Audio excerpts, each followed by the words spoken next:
संविधान के निर्माता डॉक्टर भीमराव अंबेडकर जी के जयंती का दिन है, जिसे हम लोग अपने विद्यालय में विद्यालय परिवार के सभी सदस्यों के बीच समारोह पूर्वक मना रहे हैं।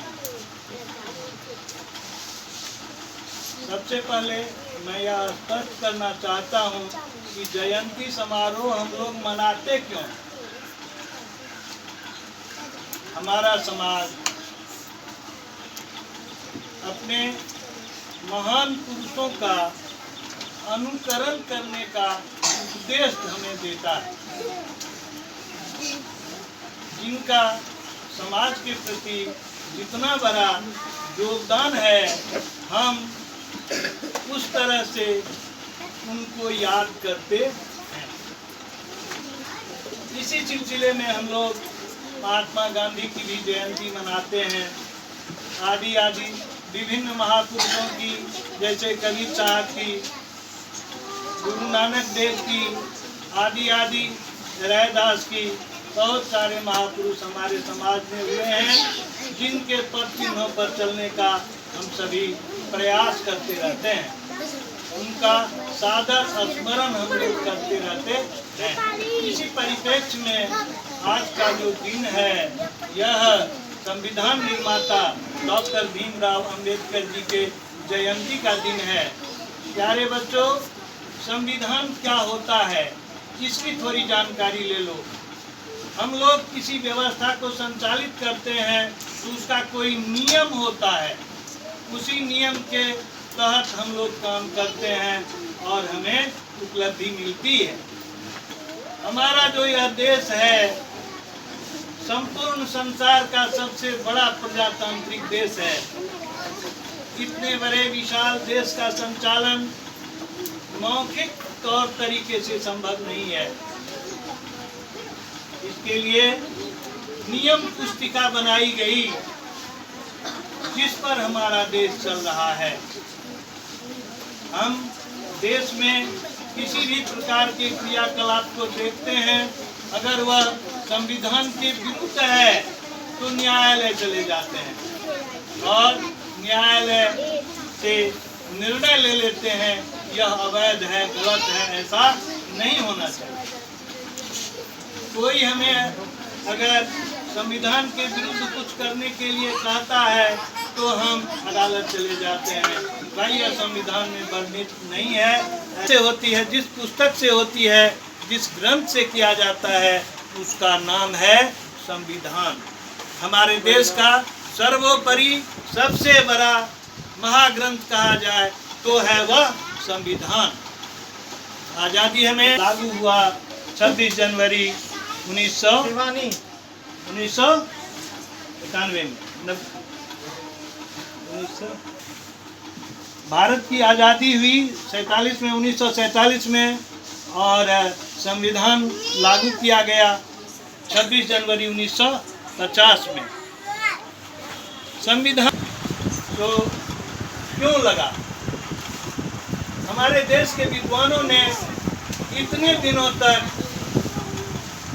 शोध किया अपने में, अनेक बार संविधान सभा बैठी, सारे लोग बैठकर विचार किए और दुनिया की अच्छी अच्छी बातों को उसमें स्थान दिया गया।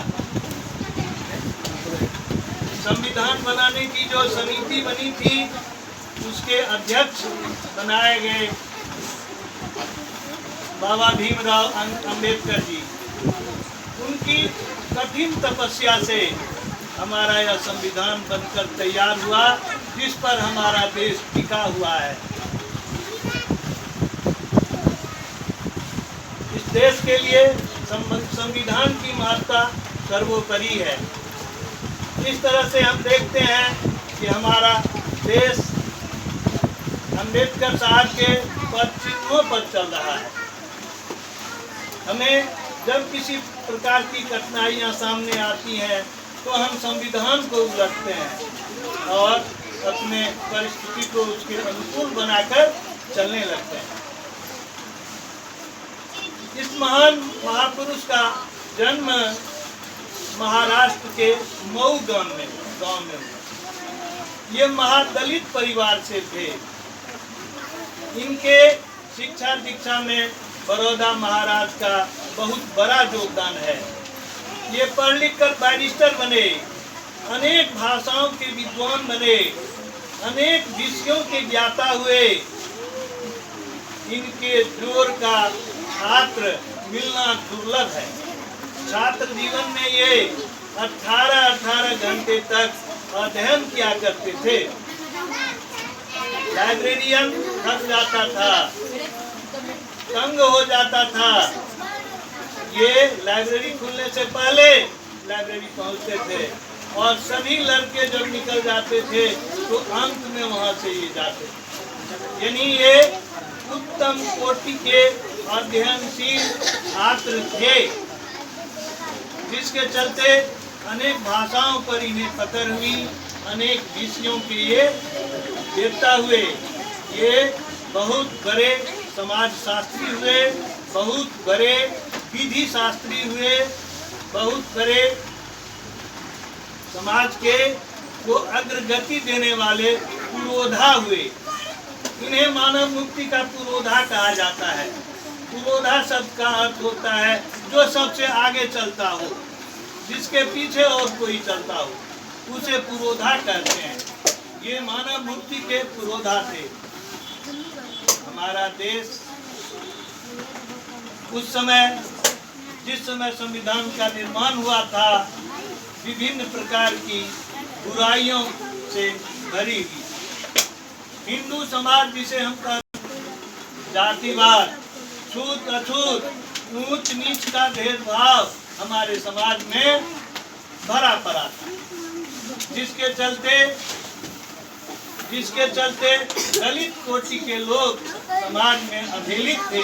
उनका कोई कदर नहीं था, जिसको इन्होंने बिल्कुल गलत समझा और इसमें सुधार लाने के लिए इन्होंने संविधान में अनुच्छेदों को दर्शाया, नियमों को बनाया। इन्हीं के बताए मार्ग पर चलकर आज हमारा देश जो है छूत अछूत का भेदभाव नहीं करता है। आज हमारा देश जो है ऊंच नीच का भेदभाव नहीं करता है। सारे लोग आपस में जाति की बुराइयों को दरकिनार कर, मिलजुल कर, प्रेम भाव से एक अच्छे समाज के निर्माण में सभी लगे हुए हैं।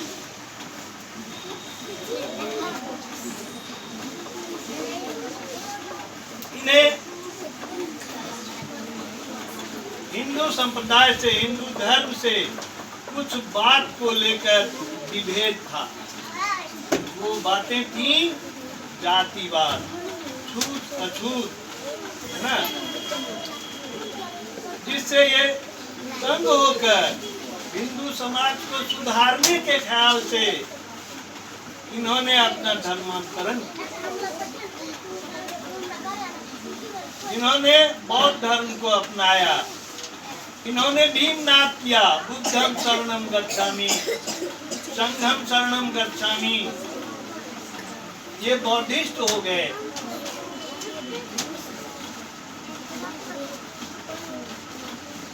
अपने जीवन काल में इन्होंने बहुत सामाजिक क्रांति की। समाज में अछूत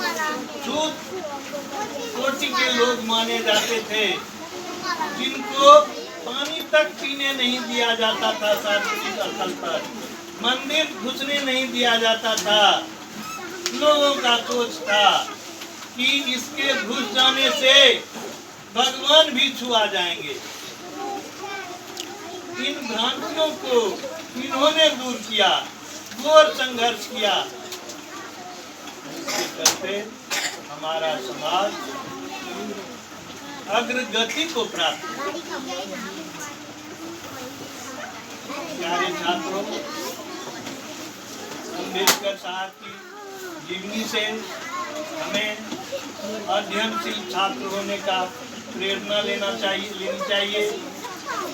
ये 18-18 घंटे तक पढ़ते थे।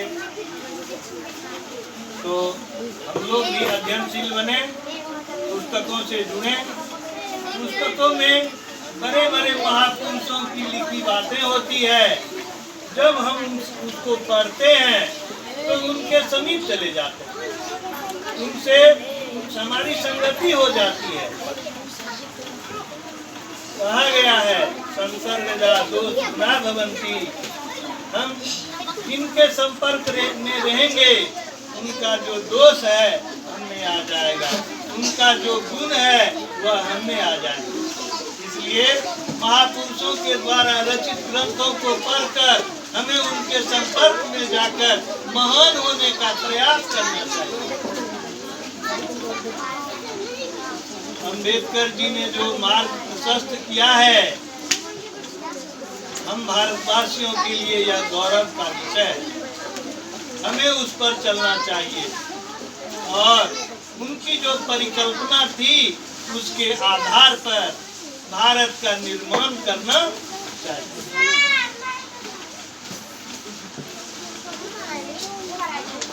हम सभी आज के दिन भीमराव अंबेडकर जी के तस्वीर से को देखते हुए हर मनुष्य स्वतंत्र रूप से जीवन जिए, उसका जीवन सुखमय हो, इसके लिए हर कोई प्रयास करे।